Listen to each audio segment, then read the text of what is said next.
जय हिंद मित्रांनो. स्पर्धा परीक्षा यशोमार्ग या आपल्या आवडत्या यूट्यूब चॅनलवर सर्वांचं मनापासून स्वागत करतो. आजचा हा व्हिडिओ पुणे कारागृह पोलीस भरती आणि CP मुंबई पोलीस भरती या दोन पोलीस भरतीवर होणार आहे विशेष माहितीसह. कारण की खूप महत्त्वाची माहिती आहे आणि ती माहिती काय आहे या व्हिडिओमध्ये शेवटपर्यंत तुम्हाला बघायचं आहे. तुमच्या अतिशय कामाची माहिती आहे, त्यामुळे व्हिडिओ शेवटपर्यंत बघा, स्किप करू नका. व्हिडिओ आवडल्यास व्हिडिओला लाईक करा. जे कोणी भाऊ बहीण आपल्या चॅनलवर नवीन असतील त्यांनी आपलं प्रेम व्यक्त करून आपल्या चॅनलला सबस्क्राईब करा. तर मित्रांनो, चला आजचा व्हिडिओ बघूया की पुणे आणि मुंबई पोलीस भरती 2024चं काय होणार आहे.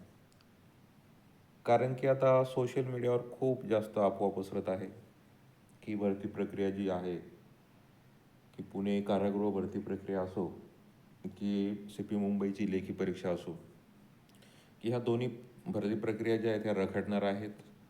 आणि त्याचं कारण म्हणजे निवडणूक आचारसंहिता यामध्ये भरती प्रक्रिया अडकू शकते.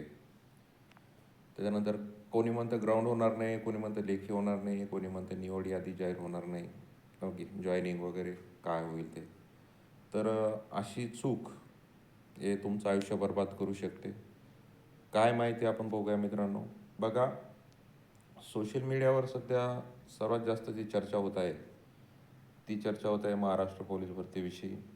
आणि महाराष्ट्र पोलीस भरतीविषयी त्यातल्या त्यात ती होते जास्त करून आपल्या CP मुंबई आणि पुणे पोलीस भरतीविषयी. कारण की कारणही तसंच आहे की आता सर्वच जिल्ह्यातल्या भरती प्रक्रिया जवळपास पूर्ण झालेल्या आहेत.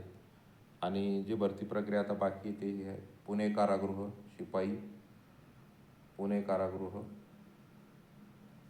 यांचं फिजिकल,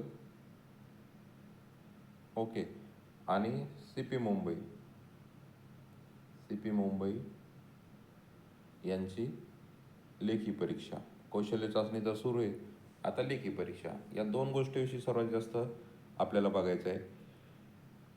तर मित्रांनो, आचारसंहितेचे काही नियम असतात आणि आचारसंहितेचा सर्वात पहिला नियम की आचारसंहिता जर सुरू झाली तर जाहिरात देता येत नाही. आचारसंहिता जर सुरू झाली तर नवीन जाहिरात जी असते मित्रांनो, नवीन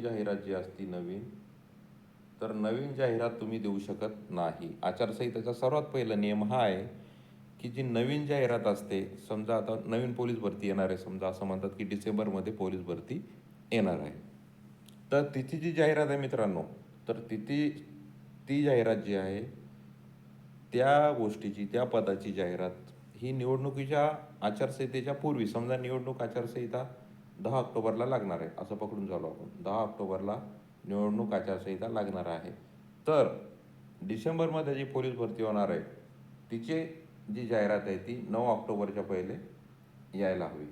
कोणत्याही कंडिशनमध्ये 9 ऑक्टोबरच्या पहिले म्हणजे यायला पाहिजे. पण दुसरी गोष्ट सांगतो तेही तुम्हाला, आचारसंहितेमध्ये सुद्धा ही जाहिरात येऊ शकते, 10 ऑक्टोबर नंतर सुद्धा येऊ शकते. पण ही जी पोलीस भरती समजा येणारी आहे, आपण एक उदाहरणार्थ बघत आहे, पोलीस भरती जी आहे पोलीस भरती, तर हिचला जी मान्यता आहे सरकार लेवलला असो, मंत्रिमंडळ लेवलला असो, गृहमंत्रालयाकडून जर एवढ्या जागा आणि त्या गोष्टीला मान्यता जरी भेटलेली असली, तर मान्यता भेटल्यानंतर सुद्धा आचारसंहितेमध्ये सुद्धा ती भरती प्रक्रियेची जाहिरात प्रसिद्ध होऊ शकते. पण त्याला अट काय आहे की निवडणूक आचारसंहितेपूर्वी गृहमंत्रालयाची त्या गोष्टीवर, ज्या फाईलवर जेवढ्या पोस्ट आहेत त्यासाठी साईन झालेली असायला पाहिजे. म्हणजे मंत्रालयीन कोणतेही काम बाकी नसायला पाहिजेत. ओके, तर जाहिरात येऊ पण शकते, पण त्याला अगोदर परवानगी असली पाहिजे, त्याची अगोदर सही वगैरे होऊन म्हणजे मंत्रालयातून ती फाईल पास झालेली पाहिजे. त्यामुळे ही गोष्ट लक्षात ठेवायची, आचारसंहितेमध्ये जाहिरात पहिली गोष्ट तर येतच नाही. आणि जर येणारी असली, कारण तुम्ही बघू शकता कधी कधी MPSCची जाहिरात येते, तर तिचं का असतं, मागणीपत्र पहिलेच पाठवलेलं असतं, फक्त आयोगाची जाहिरात येण्याची बाकी असते. म्हणजे तुम्ही मान्यता दिलेली आहे पण जाहिरात यायची फक्त बाकी आहे. त्यामुळे आचारसंहितेमध्ये जाहिरात येऊ शकते पण तिला पूर्वी मान्यता भेटली पाहिजे. आणि दुसरी गोष्ट, जाहिरात येऊ शकत नाही जर मान्यता भेटेल नसेल तर. आणि त्याच्यानंतर एखादी जाहिरात आल्यानंतर त्यामधलं मग लेखी असो, त्या गोष्टीचं मैदानी चाचणी असो, की त्या गोष्टीची निवड यादी लावणं असो, की त्या गोष्टीला जॉईनिंग देणं असो, त्या गोष्टीला जॉईनिंग देणं असो, ह्या कोणत्याही भरती प्रक्रियेमध्ये अडचण येत नाही. लेखी परीक्षा असो, मैदानी चाचणी असो, की निवड यादी लावायला असो किंवा जॉईनिंग देणं असो, तर या भरती प्रक्रियेला कोणताही प्रॉब्लेम येत नाही. आलाच तर या चारपैकी जर एखाद्या गोष्टीला प्रॉब्लेम आला तर तो प्रॉब्लेम येऊ शकतो फक्त जॉईनिंगला जर आला तर. जॉईनिंगला जर आला तरच फक्त प्रॉब्लेम येऊ शकतो. बाकी त्या गोष्टीची लेखी परीक्षा घ्यायला, त्या गोष्टीचा मैदानी चाचणी घ्यायला आणि त्या गोष्टीची निवड यादी लावायला कोणत्याही गोष्टीची अडचण येत नाही. पहिली गोष्ट लक्षात घ्या. या 3 गोष्टीला कोणतीही अडचण येत नाही. जॉईनिंग द्यायला असं समजू आपण की एखादी अडचण येऊ शकते, कारण की भरती प्रक्रियेमध्ये सर्व आता समजा आता निवडणूक आचारसंहिता आहे, पोलिसांचं वर्किंग इकडे राहणार, बाकी गोष्टीमुळे जॉईनिंग द्यायला अडचण येऊ शकते. कारण की सर्वच पोलीस जर इकडे असल्यानंतर आता तुम्हाला पोलीस मुख्यालयामध्ये जिथं आपलं ट्रेनिंग होतं किंवा ह्या गोष्टी होतात, तिथले पण स्वतः पोलीस वर्ग जो असतो तो इकडे निवडणूक आचारसंहितेमध्ये सर्व ठिकाणी वर्ग केलेला असतो. त्यामुळे कुठंतरी असं आपण म्हणू शकतो की जॉईनिंगला प्रॉब्लेम येतील. पण या 3 गोष्टीला लेखी, मैदानी चाचणी आणि निवड यादीला बिलकुल बिलकुल काही अडचण येत नाही. त्यामुळे सर्व माझ्या मित्र, मैत्रीण, भाऊ, बहीण जे काही माझे आहेत यांना नम्र विनंती आहे, सोशल मीडियाचा वापर फक्त आपल्या कामासाठी करा. फालतू गोष्टीकडे लक्ष देऊ नका.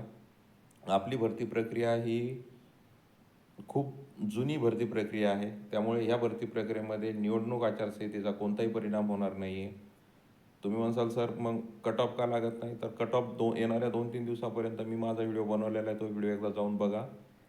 पुणे कारागृहाचा कारागृहाची जी आहे ही कधी भरती प्रक्रिया होती, कधी त्याबद्दल नोटीस येणार, ते पण त्याबद्दल सुद्धा मी व्हिडिओ बनवलेला आहे. पुणे कारागृहाची मैदानी चाचणी केव्हा होईल, काय होईल, तर त्याबद्दल सुद्धा व्हिडिओ बनवलेला आहे. त्याच्यानंतर मुंबई CPचा कट ऑफ कधी लागेल आणि पेपर कधी होतील त्यावर पण मी 2 व्हिडिओ बनवलेले आहेत. ते व्हिडिओ बघा मित्रांनो. आपल्या भरती प्रक्रियेविषयी निगेटिव्ह थिंकिंग ठेवू नका. बघा, तुम्ही जर काही मुलांचं जे असतं मित्रांनो, हे फेक नॅरेटिव्ह असतं. फेक नॅरेटिव्हमध्ये काय करायचं, ही गोष्ट एवढी शेअर करायची सोशल मीडियावर, की काही विद्यार्थी या गोष्टीमुळे अभ्यासाकडे यांनी दुर्लक्ष केलं पाहिजे, मैदानी चाचणीकडे दुर्लक्ष केलं पाहिजे आणि त्या गोष्टीचा कुठंतरी आपल्या स्वतःच्या स्वार्थासाठी फायदा होईल, अशी काही लोकांची मानसिकता असते. पण अशा फालतू गोष्टीमुळे कोणीही नोकरीला लागू शकत नाही. कारण कोणाच्या तरी मनामध्ये निगेटिव्हिटी पसरून, कोणत्या तरी गोष्टीचा निगेटिव्ह इम्पॅक्ट करून जर अशा नोकऱ्या मिळाल्या असत्या मित्रांनो, तर सर्वांनी असंच केलं असतं. त्यामुळे या फेक नेरेटिव्हचा, या फेक न्यूजचा काहीसुद्धा फायदा होणार नाही आहे. जे विद्यार्थी प्रामाणिकपणे अभ्यास करतात, बाकी फालतू गोष्टीकडे लक्ष देत नाही, ते प्रामाणिकपणे अभ्यासच करत राहणार आहे. जे विद्यार्थी मनापासून ग्राउंडची तयारी करतात, सकाळ संध्याकाळ पाऊस असो काही असो, त्यांना या गोष्टीचा काहीसुद्धा इम्पॅक्ट होत नाही आहे. त्यामुळे सर्वांना हात जोडून विनंती आहे, सर्वांच्या पाया पडतोय की सर्वांना कळकळीची विनंती आहे की ह्या गोष्टीकडे लक्ष देऊ नका. ठीक आहे बाबा, तुम्ही म्हणताना नाही होत, नका होऊ देऊ, पण आम्हाला अभ्यास करायचा आहे. होणार तर आहेच ना. मग ती आचारसंहितेनंतर झाली तर आम्हाला चालते, आम्हाला अभ्यास करायचा आहे. तुम्ही म्हणताना नाही नाही ग्राउंड होत नाही ना, ठीक आहे नाही होत ना, चला आम्ही डिसेंबरमध्ये ग्राउंड देऊ, आम्हाला काय हरकत नाही. कोणी जर तुम्हाला असं बोलत असेल ना की नाही होणार, हे होणार, त्याला असं उत्तर द्या उलटं, हां ठीक होणार नाही ना, कायमची होणार नाही आहे का, होणार तर आहे ना, डिसेंबरमध्ये होईल ना, जानेवारीमध्ये होईल ना. त्याला आपली पॉझिटिव्ह थिंकिंग दाखवा. तो तुमच्या जवळ परत निगेटिव्ह विचार घेऊन येणारच नाही. तुमचा मग मित्र असो, किती जवळचा असो, लंगोटी यार असो की कोणी असो, तो निगेटिव्ह बोलला तर त्याला आपली अशी पॉझिटिव्हिटी दाखवा की तो परत तुमच्याकडे कोणतेही निगेटिव्ह नॅरेटिव्ह घेऊन आला नाही पाहिजे किंवा तुम्हाला निगेटिव्ह करण्याचा त्यानं प्रयत्न केला नाही पाहिजे. त्यामुळे सर्व माझ्या भाऊ बहिणींना हात जोडून विनंती, अशा फेक न्यूजमध्ये अडकू नका. नाहीतर बघा, असं जो कोणी एखाद्याच्या फेक गोष्टीमध्ये असं अडकून बसेल तर त्याचं वर्दी मिळवण्याचं स्वप्न कायमचं स्वप्नच राहू शकतं, तुमचं आयुष्य बरबाद होऊ शकतं. कारण की 1 वर्ष गेल्यानंतर परत भरती प्रक्रिया येईल, त्याच्यानंतर कधी होईल, त्यामध्ये माणूस इतका निगेटिव्ह होऊन जातो मग. आणि हातात आल्याला तुम्ही जर असं सोडणार असाल तर भविष्यात खूप मोठ्या गोष्टी अवघड होऊ शकतात. त्यामुळे सर्वांना नम्र विनंती आहे, या फेक गोष्टीमध्ये, फेक नेरेटिव्हमध्ये कोणाचे अडकू नका. हां, नवीन जाहिरात आचारसंहितेपूर्वी आली तर ठीक आहे, नाहीतर मग ती आचारसंहितेनंतरच येईल. त्यामुळे त्या गोष्टीकडे लक्ष देऊ नका. निवडणूक आहे, निवडणुकीमध्ये फायदा घेण्यासाठी सरकार या गोष्टी करू पण शकतं, की तुम्हाला जाहिरात देऊ पण शकतं. आली तर खूपच चांगली गोष्ट आहे, नाही आली तर आचारसंहितेनंतर का होईना ती येणारच आहे. त्यामुळे जे कोणी ह्या भरती परीक्षेची तयारी करत आहे, CP मुंबई पुणे, तर यांनी आपली तयारी सुरूच ठेवा, लेखी असो, ग्राउंड असो. आणि ज्यांचं याच्यामध्ये नाही बसत आहे आणि ते समोरच्या भरती प्रक्रियेमध्ये, त्यांनी त्या दृष्टीने आत्ताच अभ्यास आणि ग्राउंडची तयारी करायची आहे.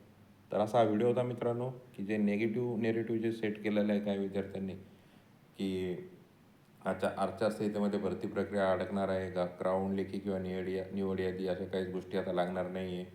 तर असं काही होणार नाही मित्रांनो. हे सर्व काही जाहिरात ही निवडणुकीच्या पूर्वीची आहे, त्यामुळे कोणत्याही गोष्टीचा यावर इम्पॅक्ट होणार नाही. तर असा हा व्हिडिओ होता मित्रांनो. व्हिडिओ जर आवडला असेल तर आपल्या व्हिडिओला लाईक करत जा. आणि आपलं जे स्पर्धा परीक्षा यशोमार्ग हे चॅनल आहे मित्रांनो, तुमच्या सर्वांचं आवडतं, याला सबस्क्राईब करायचं आहे, व्हिडिओला लाईक करायचं आहे. आणि डिसलाईक जरी तुमचं असेल तर ते पण करू शकता. आणि हे जे बेल आयकॉन आहे मित्रांनो, हे खूप इम्पॉर्टंट आहे, याला तुम्ही प्रेस करून ठेवा, म्हणजे माझ्या नवीन व्हिडिओचे नोटिफिकेशन तुमच्यापर्यंत सर्वात पहिले पोहोचतील. तर व्हिडिओ बघितल्याबद्दल खूप खूप धन्यवाद. आणि असंच प्रेम तुमचं राहू द्या. भेटूया नेक्स्ट व्हिडिओमध्ये. तोपर्यंत धन्यवाद. जय हिंद, जय महाराष्ट्र.